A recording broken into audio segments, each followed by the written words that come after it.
है। बस थोड़ी मेहनत आपने समझने में कर ली तो जिंदगी में कुछ भी सीखना होगा। सीखना ही सब कुछ होता है। कुछ भी सीखना होता है तो उसमें सीखते कैसे वही होता है। और अगर आपने यही सीख लिया कि सीखते कैसे है, तब जिंदगी कतई आसान हो जाएगी। आप एक्शंस लेते हो अपनी दिमाग में पड़ी मेमोरीज के बेस पर। कामयाबी मिलती है अच्छे एक्शन से, यानी अगर अच्छे एक्शंस लेने हैं तो मेमोरीज अच्छी होनी चाहिए और मेमोरीज में भरनी चाहिए अच्छी इंफॉर्मेशन, यानी कि सीखे कैसे, कुछ अच्छा सीखना है। इस दुनिया के सारे बिलियनियर्स अपनी कामयाबी का क्रेडिट बुक्स को ही देते हैं और आज भी सीखते रहते हैं। पर बात यह है कि पता होने के बाद भी फास्ट सीख नहीं पाते हैं, बोर हो जाते हैं। इसीलिए इलोन मस्क की तरह बचपन से ही सेल्फ टॉट रॉकेट साइंस समझ नहीं पाते। एक लाइन है जो यूजुअली बोलते हैं कि कोई रॉकेट साइंस नहीं है ये समझना, ये बहुत आसान है, ऐसा बोलते हैं। यानी कि इस दुनिया की सबसे टफ पढ़ाई, सबसे टफ काम, सबसे ज्यादा दिमाग खपाने वाला काम है रॉकेट साइंस। वो चीज इलोन मस्क ने खुद से ही सीख कर आज वो दुनिया के 5वें सबसे अमीर व्यक्ति है, $89 बिलियन की नेटवर्थ के साथ में। इलोन मस्क की सबसे बेस्ट चीज जो मुझे लगती है, जिसकी वजह से ये सोचकर मेरा एनर्जी लेवल बढ़ जाता है कि वो दुनिया में तो कर रहे हैं सबसे बेस्ट काम, इस धरती पर तो कर रहे हैं सबसे बेस्ट काम। बेस्ट बोले तो नई खोज, इतिहास बदल देने वाली चीज कर रहे हो। एक तो वो है जैसे ऑटोमेटिक इलेक्ट्रॉनिक कार, दूसरा धरती के अलावा भी वो चीजें कर रहे हैं जिसके बारे में जानकर समझ नहीं आता कि वो सोचते कैसे, जो कि है स्पेस एक्स। इलोन मस्क हमें सिखाते हैं, ना केवल सिखाते हैं बल्कि साबित भी करते हैं कि एक ही फील्ड में ज्ञान लेने वाली प्रवृत्ति मत रखो कि मैं ये हूं, मुझे ये करना है तो मैं इसी से रिलेटेड बुक्स पढ़ूंगा, वीडियोस देखूंगा, कोर्स लूंगा। इस वीडियो में हम यही सीख रहे हैं कि वो सीखते कैसे हैं। इलोन मस्क ने हर अलग अलग तरह के फील्ड में हद पार मेहनत, यानी कि 100 आवर्स वीक मेहनत करके वो महानता हासिल की है कि मानो जैसे मॉडर्न जमाने के लियोनार्डो डा विंसी है। डा विंसी भी बहुत चीजों में महान थे। अब इलोन मस्क की एक्सपर्टीज समझते हैं पहले एक बारी। इलोन मस्क की एक्सपर्टीज है दुनिया के सबसे भारी फील्ड नंबर 1 रॉकेट साइंस में, नंबर 2 इंजीनियरिंग में, मतलब वो आज भी अपनी फैक्ट्री में काम करते हैं। नॉर्मली बिलियनियर बन जाने के बाद में सोचने और फैसले लेने के अलावा और कोई काम करते नहीं काफी लोग। नंबर 3 सोलर पावर में, सनलाइट से जो एनर्जी मिलती है वो।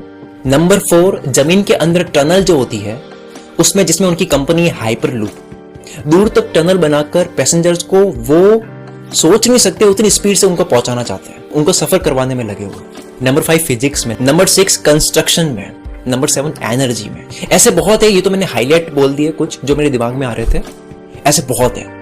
इतना कुछ होने के बाद भी 7 दिन में आज भी ऑन एन एवरेज 5 घंटे और कुछ नया सीखने में देते हैं, फिर और पता नहीं क्या करना है इनको। तब तो हमें इनसे सीखना ही चाहिए कि ये सीखते कैसे।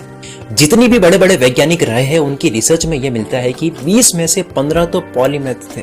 पॉलीमैथ उसे कहते हैं जिनको सीखने की तलब होती है, भूख होती है, बहुत ओवर क्यूरियस होते हैं। पृथ्वी के सबसे famous founders Steve jobs, Bill Gates, Warren Buffett, Larry page, Jeff Bezos भी पॉलीमैथ्स हैं, जो 7 दिन में से 5 घंटे तो सीखते ही है, इसके अलावा और होगा, लेकिन ये तो देना ही है नो मैटर व्हाट। कई लोग ये बोलते हैं कि सारी चीजों में थोड़ा थोड़ा ज्ञान देने के बजाय एक ही चीज में तगड़ी मास्टरी कर लेनी चाहिए, लेकिन डेटा ये बोलता है कि वो लोग ज्यादा कामयाब हुए जो जिज्ञासु केवल एक ही चीज में नहीं बल्कि काफी सारी चीजों में थे। स्टीव जॉब्स अगर कैलीग्राफी क्लास नहीं जाते, आप स्क्रीन पर देख सकते हो, इसको बोलते हैं कैलीग्राफी। बताओ बिजनेसमैन को ये सीखने की क्या जरूरत है।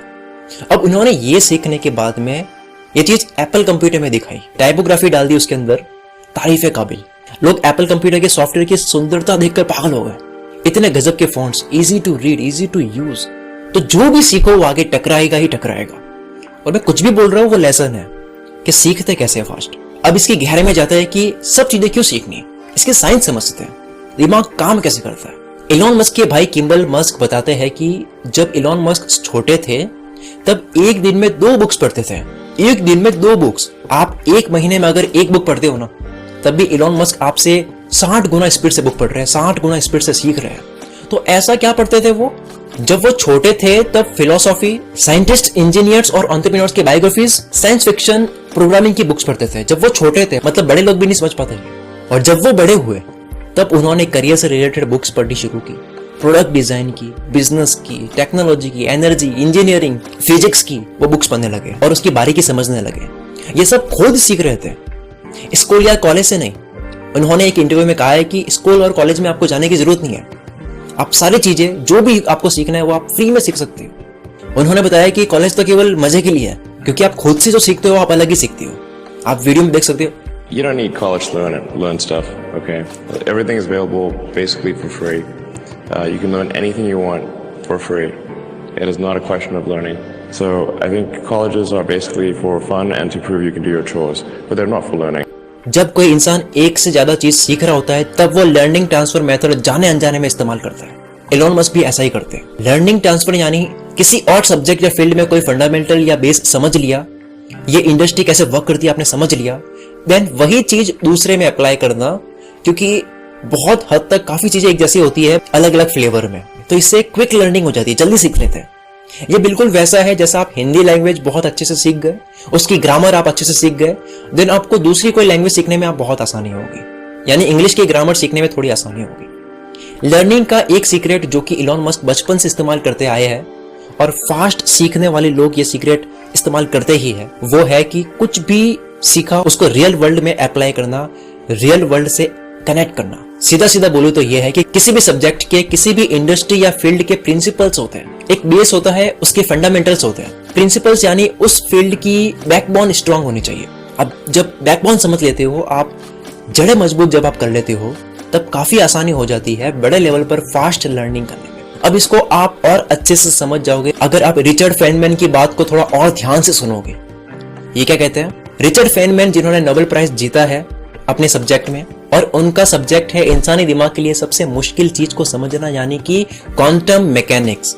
ये कहते हैं कि आप किसी भी चीज को सीखो तो उसे हद से ज्यादा, जितना आप अपनी ताकत लगा के उसको सिंपल कर सकते हो उसको सिंपल कर दो, बहुत सिंपल, यहां तक कि इतना सिंपल कि आप उसे 8वीं क्लास के बच्चे को भी समझा सको। तो यहां वही बात आती है कि आप किसी भी चीज को सिंपल करके तब खोल सकते हो जब आप उसके प्रिंसिपल समझ जाओगे, आपके प्रिंसिपल से तैयार हो गए। रिचर्ड फेनमैन कहते हैं कि आप किसी भी आइडिया को शुरू करने से लेकर फिनिश तक लिखो तो उसे इतना आसान भाषा में लिखो कि उसे एक बच्चा भी समझ जाए।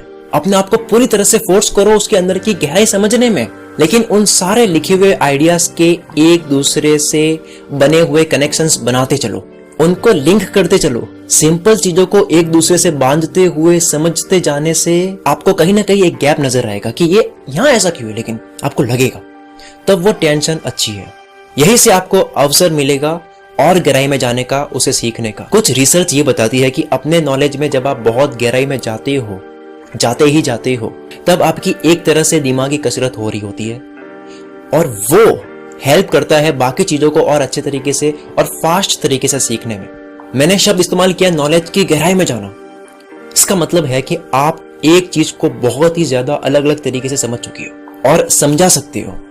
जैसे अगर आपने अल्फाबेट ए को अच्छे से समझ लिया कि क्या ए को ए बनाता है, तब आपने इस तरह से डिस्प्ले में शो हो रहा है, जो भी आपके सामने डिस्प्ले में शो हो रहा है, इस तरह से आप अच्छे से ए को एक्सप्लेन कर सकते हो अलग अलग तरीके से। लेकिन अच्छे से नहीं समझा, यानी आपका बेस क्लियर नहीं है, तब आप केवल ए की तरह से ए को समझ चुके हो, केवल ए की तरह से ए को जानते हो। ठीक इसी तरह से मैं भी एक ही सिचुएशन को अलग अलग तरीके से समझा रहा हूं आपको, यानी कि मुझे इस नॉलेज की गहराई पता है, यानी कि मैं इस नॉलेज को गहराई से समझ चुका हूं, जिसका सीधा सीधा मतलब जब भी आप कुछ भी सीखो उसको रियल लाइफ से जोड़कर सीखोगे, तभी आप उसको अलग अलग तरीके से समझ पाओगे।